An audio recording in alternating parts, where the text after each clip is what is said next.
Hello Jharkhand, welcome to learners grace education. आज के इस क्लास का टॉपिक है इंग्लिश लैंग्वेज टेस्ट। वीडियो का पार्ट नंबर 49 है, यानी कि हाफ सेंचुरी से जस्ट एक वीडियो में दूर हूँ।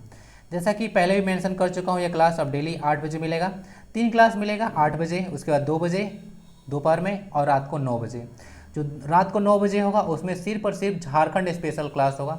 देखिए, सबका शेड्यूल मैं आपको बता दिया हूँ और सब में क्लास में डिस्कस कर दिया गया है कि कैसे कैसे उसको डिस्कस किया जाना है। धीरे धीरे चलता रहेगा क्लास। तो आइए स्टार्ट करते हैं पार्ट नंबर 49। पीडीएफ उसी दिन आपको मिल जाएगा जिस दिन क्लास होगा, रात को। उसके लिए टेलीग्राम से आपको कनेक्ट होना होगा। पीडीएफ और क्यूज के लिए टेलीग्राम पे कनेक्ट हो। अब लगता है क्यूज वगैरह मैं नहीं डालूंगा, मत क्यूज कभी कभी डाल दूंगा, ठीक है। मुझे जब टाइम मिलेगा तो मैं क्यूज डाल दूंगा, बंद नहीं करूंगा। कनेक्ट रहिए आप लोग, सब चीज़ आपको देखने को मिल जाएगा, ठीक है। बंद नहीं करूंगा। पीडीएफ उसी दिन आपको मिल जाएगा सारा, तीनों के तीनों पीडीएफ। तो चलते हैं पार्ट नंबर 49 की ओर। क्वेश्चन फर्स्ट है, इसको ध्यान से देखिएगा और कुछ इसके जो इसके साथ एक इंपॉर्टेंट कॉन्सेप्ट बताएंगे, उसको भी ध्यान से सुनिएगा। Choose the segment that contains the grammatical error. आपको ग्रामेटिकल एरर पता करना है। It was him who came running into the classroom. अगर इसमें पूछा जाए आंसर तो सबको लगता है मुझे बता देंगे कि हाँ, पार्ट नंबर ए में गड़बड़ी है। इट वॉज हिम नहीं, इट वॉज ही होना चाहिए। लेकिन अगर इसके पीछे का रीजन पूछा जाए तो बहुत लोग इसको एक्सप्लेन नहीं कर पाएंगे। रीजन ये है कि ध्यान से देख लीजिएगा। इट वाज ही एक होता है कॉपुलेटिव वर्ब। क्या होता है? कॉपुलेटिव वर्ब या फिर कॉपुलर वर्ब के नाम से इसको जानते हैं। तो कॉपुलर वर्ब एक तरह का ना लिंकिंग वर्ब होता है, जैसे में सब वाज वेयर होता है, इज एम आर वगैरह।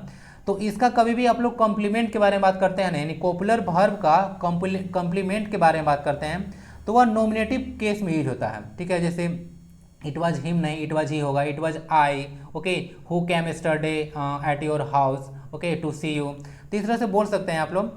तो इट वाज हिम नहीं, इट वाज यहाँ पे ही होना चाहिए। तो पार्ट नंबर ए में एरर था, ए है सी में, तो सी में टिक लगा लीजिए। फिर से बताता हूँ, जो कॉपुलेटिव वर्ब का जो कॉम्प्लीमेंट होता है, कॉम्प्लीमेंट तो समझ में आता होगा ना, कि वो भी नहीं आता है कॉम्प्लीमेंट। तो जो कॉम्प्लीमेंट होता है, कॉम्प्लीमेंट जो होता है, कॉपुलेटिव वर्ब का जो कॉम्प्लीमेंट होता है वो जो होता है नॉमिनेटिव केस में होता है, यानी कर्ता कारक में होता है। उसको आपको ऑब्जेक्टिव केस में नहीं लेना है। हिम जो है से ऑब्जेक्टिव केस में है। तो क्या समझ में आ गया? नहीं आया होगा तो बताइएगा, जिसको नहीं समझ में आया होगा उसको कमेंट बॉक्स में बता के क्लियर करूंगा। समझ गए? यह फिर से बताता हूँ, कॉपुलर वर्ब है। कॉपुलर वर्ब के कॉम्प्लीमेंट के रूप में जो सब्जेक्ट आएगा नॉमिनेटिव केस में यूज किया जाता है, न कि ऑब्जेक्टिव केस में। That's why we have to use here he, not him. Question 2, identify the part of speech of the underlined word. Underlined word का पार्ट ऑफ स्पीच बताइए। I will never apply for Jharkhand lab assistant post. अभी exam आया है, apply कर लीजिए। जो इसके लिए एबल है वो अप्लाई कर लीजिए, ठीक है। एबल मत बोलिए, मतलब जो एलिजिबल कैंडिडेट है वो अप्लाई कर सकते हैं। वर्ब, नाउन, एडवर्ब या फिर एडजेक्टिव। सही आंसर इसका एडवर्ब हो जाएगा। जो है से नेवर जो है से एडवर्ब ऑफ फ्रीक्वेंसी है, यह बताता है कि कोई चीज़ कैसे करना है या हाउ ऑफन ना। तो नेवर जो है से एक एडवर्ब है। तो पार्ट ऑफ स्पीच से भी क्वेश्चन आपको जेएसएससी के अलग अलग एग्जाम में आ चुके हैं। तो यह एडवर्ब ऑफ फ्रीक्वेंसी है। नेवर जो है एक एडवर्ब का एग्जाम्पल है, क्योंकि अप्लाई वर्ब के बारे में बात किया जा रहा है कि मैं कभी नहीं अप्लाई करूंगा, फ्रीक्वेंसी के बारे में बात कर रहा है। Change the flowing sentence into indirect speech. Indirect speech में जो है सेंटेंस को कन्वर्ट करना है। सेंटेंस है, the teacher said man is mortar. Man जो होता है मोर्टल है। तो इस सेंटेंस को आपको कन्वर्ट करना है इनडायरेक्ट स्पीच में। सबसे पहले तो मैं रूल आपको बता दिया था कि जो प्रेजेंट टेंस होता है उसका पास्ट में कन्वर्सन हो जाता है। इसमें टेंस चेंज होता है, एक्टिव पैसिव में चेंज नहीं होता है। मैं बार बार इस चीज़ को बोलता हूँ क्योंकि एग्जाम में आपको कंफ्यूज करने के लिए वैसे ऑप्शन बहुत बार डाले गए हैं, तो कंफ्यूजन नहीं होना है आपको, सॉरी कंफ्यूज नहीं होना है। The teacher said man is mortar. अब ध्यान दीजिएगा, इसको बनाने के लिए थोड़ा सा ये इनडायरेक्ट स्पीच जो है स्पेशल है। अगर मान लेते हैं ये, तो आपका क्या हो गया? द टीचर सेड जो है से रिपोर्टिंग जो है से स्पीच हो गया। अब यहाँ पे रिपोर्टेड स्पीच हो गया।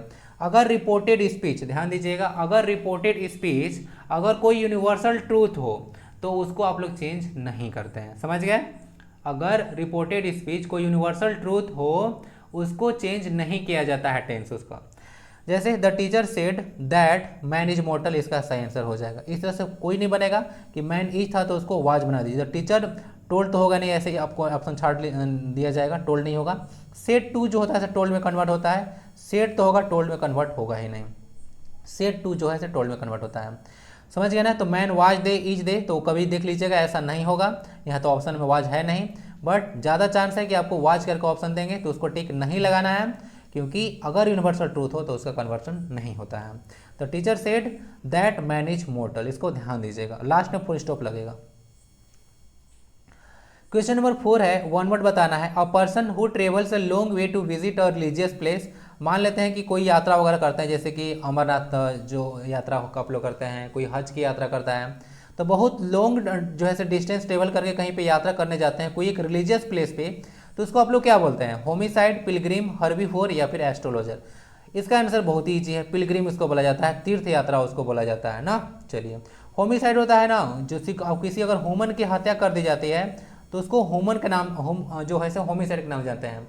किसी अगर किंग का हत्या किया जाता है तो उसको आप लोग रेजिसाइड के नाम जानते हैं। किसी ब्रदर की हत्या की जाती है तो उसको आप लोग फ्रेट्रीसाइड के नाम से जानते हैं। ठीक है, अगर माता की हत्या कर दिया जाता है तो उसको आप लोग बोलते हैं मैट्रीसाइड। अगर बहन की हत्या कर दिया जाता है तो उसको बोलते हैं आप लोग एक्सोरिसाइड। ठीक है, इसको देख लीजिएगा।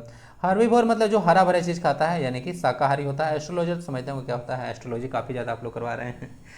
ठीक है, question number 5, change into indirect speech. Indirect speech में सेंटेंस को कन्वर्ट करना है। जेसीसी एक्सरसाइज 2019 में पूछा गया था। He said to me what are you doing, क्या होना चाहिए? He asked me what I was doing, he said to me what I were doing, he told me what I was doing, he asked me what you were doing.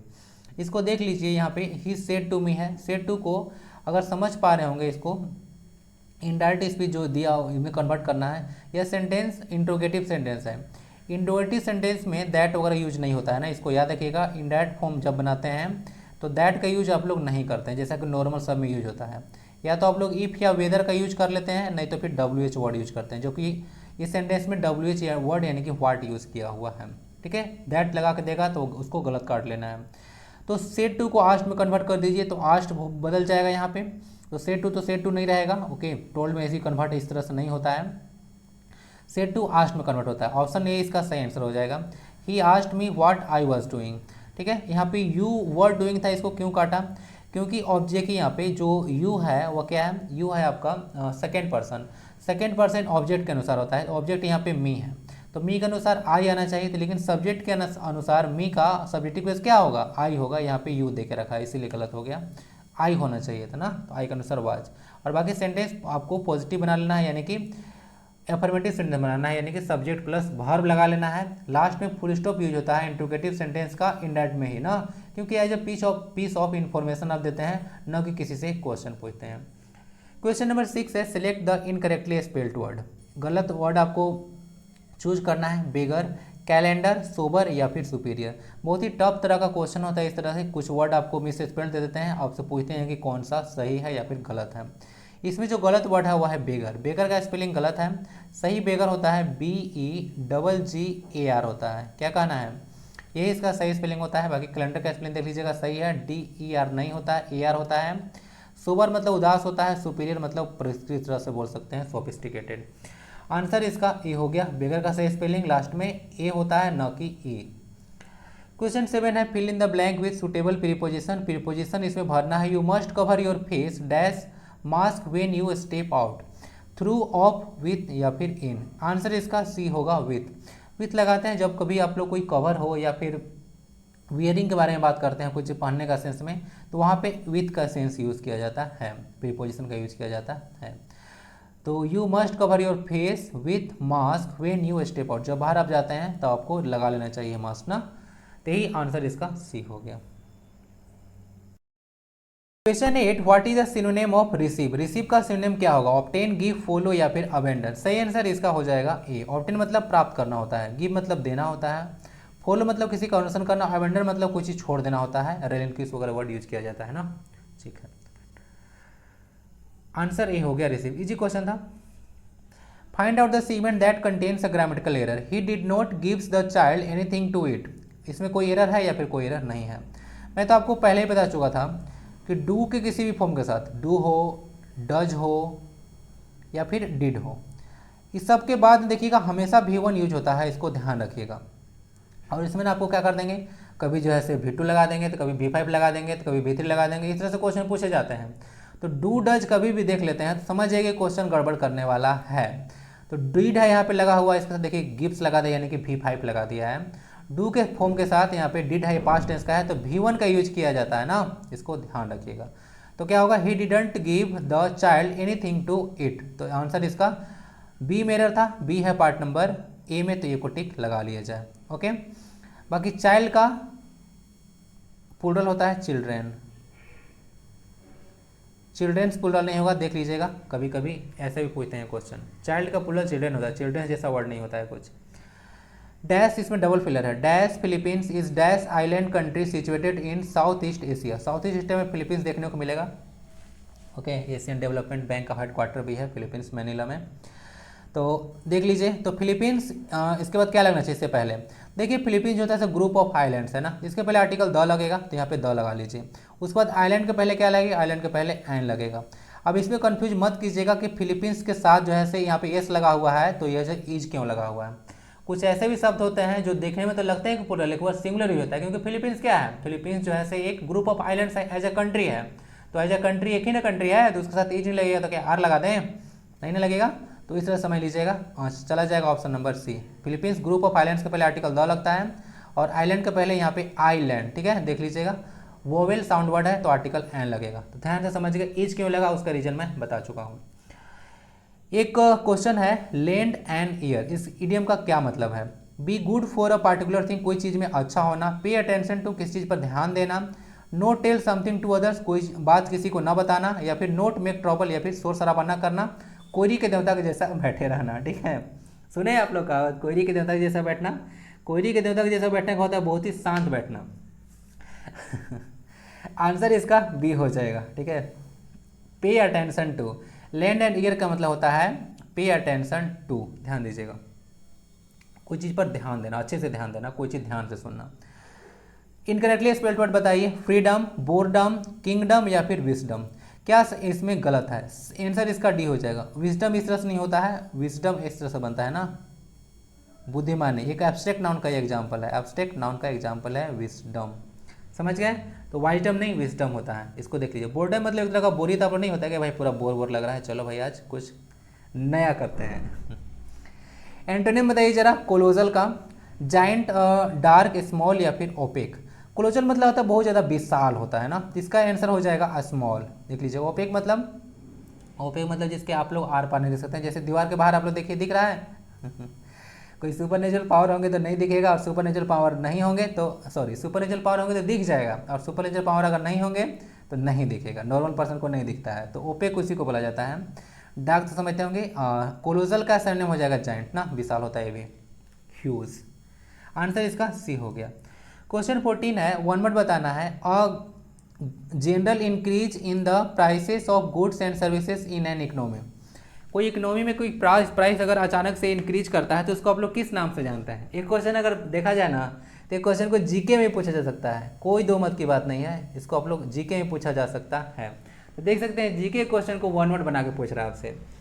Stagflation, inflation, reflation, या फिर deflation. सही answer इसका भी होगा। Inflation कहा जाता है price बहुत ज़्यादा हाइक कर जाता है, एच आई के ही, हाइक मतलब बढ़ना, ठीक है, तो उसको इन्फ्लेशन के नाम से जाना जाता है। स्टेग इन्फ्लेशन भी आप लोग के लिए इकोनॉमिक्स में काफ़ी ज़्यादा इंपॉर्टेंट टर्म है, इसको डिस्कस कर दो बोलिएगा इकोनॉमिक्स पढ़ा दिया इंग्लिश में, तो क्या करूँ, आया है तो बताना पड़ेगा ना। स्टेगफ्लेशन होता है, जैसे मान लेते हैं इन्फ्लेशन तो है ही, उसके साथ अगर अनएम्प्लॉयमेंट का कंडीशन बन जाए, तो यानी कि अनएम्प्लॉयमेंट प्लस अगर इन्फ्लेशन मिल जाए, तो वहाँ से उस कंडीशन को स्टेगफ्लेशन के नाम से जानते हैं, समझ गए। आंसर इसका बी हो गया। The next in the last question of this class is anomaly. Anomaly मतलब क्या होता है, इसका मैं हिंदी बता देता हूँ, आप लोग बताइए। इसका हिंदी होता है असामान्य, यानी कि जो नॉर्मल चीज़ होता है ना, सामान्य, जनरल, तो जनरल से जो हटकर होता है ना, उसको आप लोग एनोमली बोलते हैं। आप लोग एनोमली बिहेवियर ऑफ हाइड्रोजन पढ़े होंगे, ठीक है, ग्रुप 1 जैसा भी बिहेव कर लेता है, ग्रुप 7 के साथ भी कंबाइन कर लेता है, आप लोग को आइडिया होगा। इसको एक अलग ही पोजीशन दिया गया है पीरियोडिक टेबल में हाइड्रोजन को, तो केमिस्ट्री में पढ़े होंगे एनोमलस प्रॉपर्टीज ऑफ हाइड्रोजन। अब बताइए किसका सरनेम क्या होगा, एकॉर्ड, इनक्लोज, एवरेशन, या फिर परफेक्शन। सही आंसर इसका सी हो जाएगा, एवरेशन ना। तो सरनेम इसका एवरेशन होता है। एवरेशन का मतलब ये होता है जो चीज़ नॉर्मल ना हो, थोड़ा सा असामान्य जैसा लगे, उसको बोलते हैं एवरेशन। एनोमली का यही मतलब होता है। तो छोटा क्लास रखूंगा, ज़्यादा बड़ा नहीं दूंगा क्लास, ओके, क्योंकि एक दिन में 3 क्लास मुझे लाना है, और डेली आएगा तो आप लोग भी कुछ दिन में रूटीन में ढल जाइएगा, तो धीरे धीरे इम्प्रूव वर्जन देखने को मिलेगा। आज तो पहला क्लास था तो थोड़ा सा दिक्कत हो रहा है इसको बनाने में, ओके, बट दिक्कत किस चीज़ में नहीं है मुझे बता दीजिए, दिक्कत तो करना ही पड़ेगा। आंसर इसका सी हो चुका है। तो स्वस्थ रहें, मस्त रहें, पढ़ाई का में व्यस्त रहें। मिलते हैं नेक्स्ट क्लास में, और लाइक शेयर और सब्सक्राइब जरूर करें, काफ़ी ज़्यादा मेहनत किया जा रहा है, ठीक है। तो थोड़ा बहुत आप लोग फीडबैक दे दिया कीजिए। मिलते हैं नेक्स्ट क्लास में। वंदे भारतम, जय हिंद।